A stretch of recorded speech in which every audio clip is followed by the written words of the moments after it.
तो चलिए आज का क्लास आप सभी बच्चों के लिए बहुत ही ज़्यादा इम्पोर्टेंट है, क्योंकि इस क्लास में हम लोग पढ़ने वाले हैं इंटरमीडिएट फाइनल बोर्ड एग्जामिनेशन 2024 के लिए 12th बायोलॉजी यानी कि जीव विज्ञान का वो सारा ऑब्जेक्टिव जो आपके बोर्ड एग्जाम में पूछे जाएंगे। तो भाई आज के क्लास को आप सभी ध्यान से देखिएगा और इन सारे प्रश्नों को आप अच्छे से जरूर याद कर लीजिएगा। भाई ऐसा ही ऑब्जेक्टिव आपके बोर्ड एग्जाम में आने वाला है। यहाँ पर देख सकते हो कुल प्रश्नों की संख्या आपके सामने कितना रहेगा, तो 96 रहेगा, जिसमें कि 70 objective, 20 short question and long question की संख्या रहेंगे 6। इसको भी आप याद रखिएगा, जिसमें कि 35 ही ऑब्जेक्टिव बनाना है, 20 शॉर्ट क्वेश्चन है, इसमें आपको 10 का जवाब देना, और 6 जो है ये लॉन्ग क्वेश्चन है, जिसमें कि आपको 3 का आंसर लिखना है। मुझे पता है कि आप लिख दोगे। चलिए प्रश्न की ओर बढ़ते हैं। देखो आपके सामने आ चुका है, प्याज में प्रवर्धन होता है, लगाएंगे करेक्ट आंसर क्या होगा। भाई बहुत ही ज्यादा इंपॉर्टेंट है, आपके बोर्ड एग्जाम में ऐसा ही प्रश्न आने वाला है कि प्याज में प्रवर्धन होता है किसके द्वारा, पत्तियों द्वारा, प्रकंद द्वारा, बीज द्वारा या फिर बल्ब द्वारा।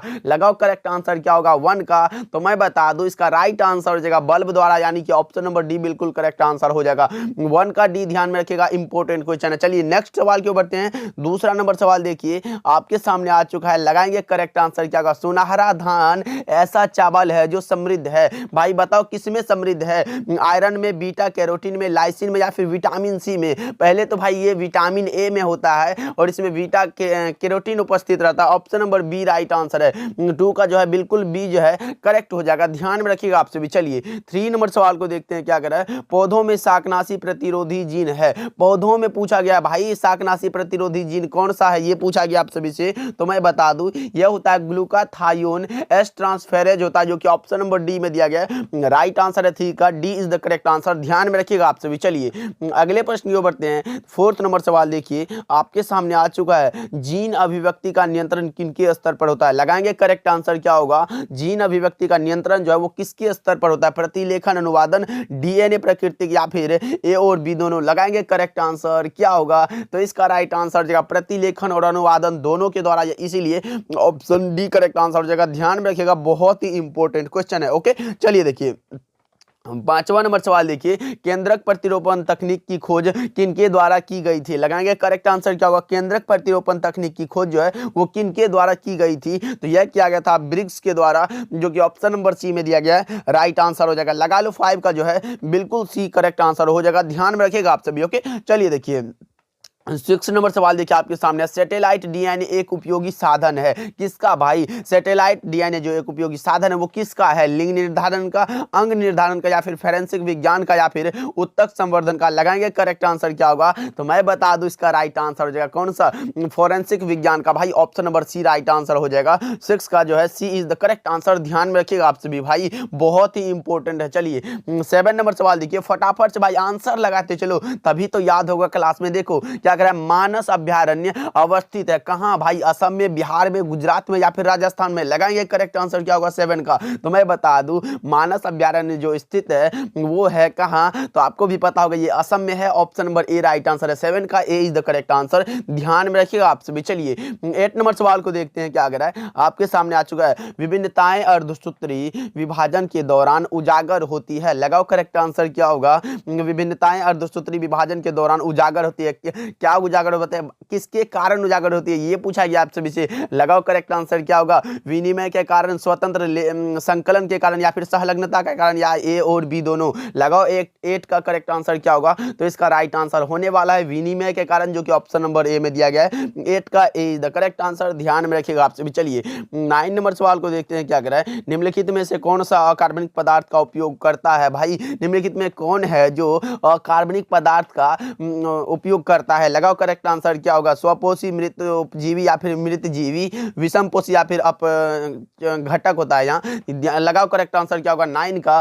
तो मैं बता दूं ये जो होता है स्वपोषी, इसमें अकार्बनिक पदार्थ का प्रयोग होता है, ऑप्शन ए राइट आंसर है। 9 का जो है ए इज द करेक्ट आंसर, ध्यान में रखिएगा आप सभी। चलिए 10 नंबर सवाल को देखते हैं क्या कर रहा है। समयुग्मक पाए जाते हैं, किस में पाए जाते हैं भाई? समयुग्मक जो पाए जाते हैं वो किस में पाए जाते हैं? लगाएंगे करेक्ट आंसर क्या होगा? मेंढक में, फ्यूकस में, पक्षी में या फिर क्लेडोफोरा में। लगाओ करेक्ट आंसर क्या होगा? 10 का। तो मैं बता दूं ये पाए जाते हैं क्लेडोफोरा में, जो कि ऑप्शन नंबर डी में दिया गया है। 10 का D is the correct answer. याद रखिएगा, इंपॉर्टेंट क्वेश्चन है। ओके, चलिए देखिए अगले प्रश्न की ओर बढ़ते हैं। 11 नंबर सवाल देखिए आपके सामने आ चुका है। पार्थेनोजेनेसिस शब्द किसके द्वारा निर्माण किया गया भाई? ये पार्थेनोजेनेसिस शब्द जो है ये किसने दिया है, ये पूछा जा रहा है आपसे विषय। लगाओ करेक्ट आंसर क्या होगा?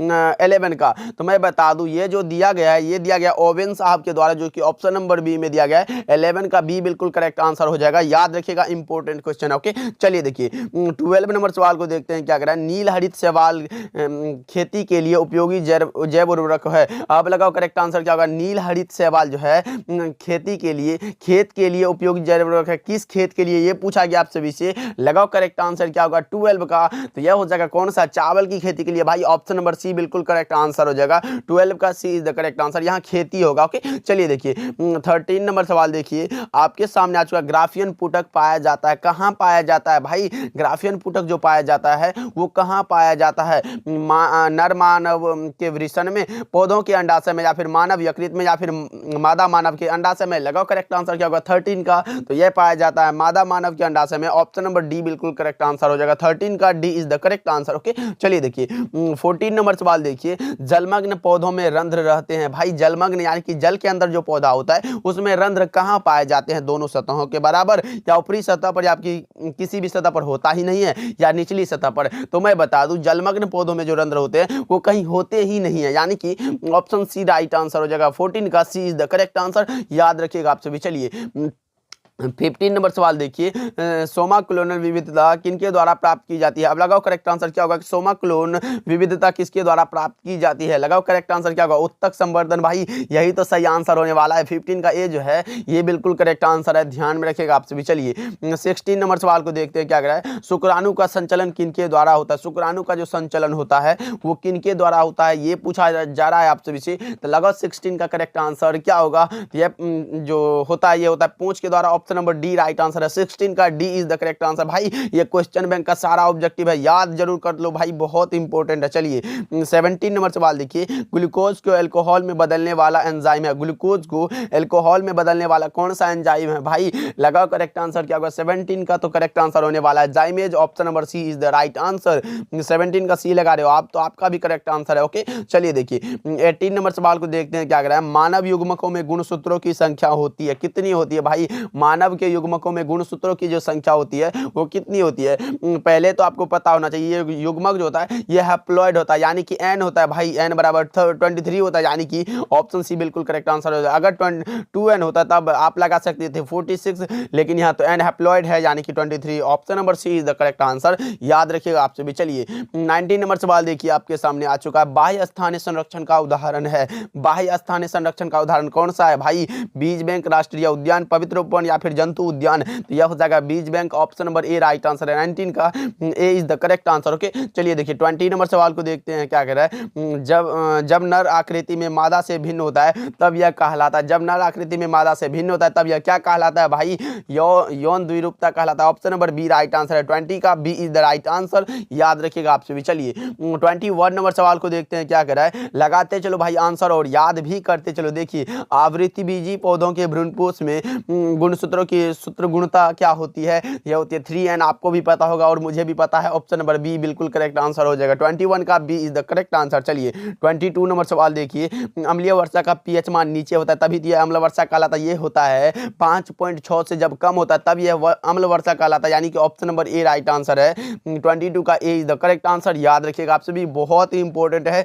2 नंबर में भी पूछा जाता है कि अम्लीय वर्षा क्या होता है। ओके, चलिए देखिए 23 नंबर सवाल को देखते हैं क्या कह रहा है। कार्बन मोनोऑक्साइड एक प्रमुख प्रदूषक है भाई। लगाओ कि करेक्ट आंसर क्या होगा कि कार्बन मोनोऑक्साइड एक प्रमुख प्रदूषक है किसका? वायु का, मृदा का, जल का या फिर वायु तथा जल का, तो इसका करेक्ट आंसर हो जाएगा वायु तथा जल का। Option number D right answer हो जाएगा। 23 का D is the correct answer, याद रखिएगा आप सभी। चलिए अगले प्रश्न को बढ़ते हैं। क्या कह रहा है देखिए, मिमिक्री की उपयोगिता है किसके लिए भाई? मिमिक्री की जो उपयोगिता है वो किसके लिए? संरक्षण के लिए, यही तो करेक्ट आंसर है भाई, संरक्षण के लिए होता है। Option A right answer. 24 का A is the correct answer. चलिए 25 नंबर सवाल देखिए, निम्न में से कौन जैव आवर्धन प्रदर्शित करता है? निम्नलिखित में कौन है जो जैव आवर्धन प्रदर्शित करता है भाई? तो 25 का करेक्ट आंसर क्या लगा रहे हो आप सभी? फटाफट से लगाओ। डीडीटी पारा यानी कि Hg मरकरी होता है, ए और बी दोनों, या फिर सल्फर डाइऑक्साइड। क्या होगा इसका करेक्ट आंसर? 25 का लगाएंगे आप सभी, तो इसका राइट आंसर हो जाएगा डीडीटी यानी कि डाइक्लोरो डाइफेनिल ट्राइक्लोरोएथेन होता है, और पारा भी हो जाएगा, यानी कि ऑप्शन नंबर सी बिल्कुल करेक्ट आंसर हो जाएगा।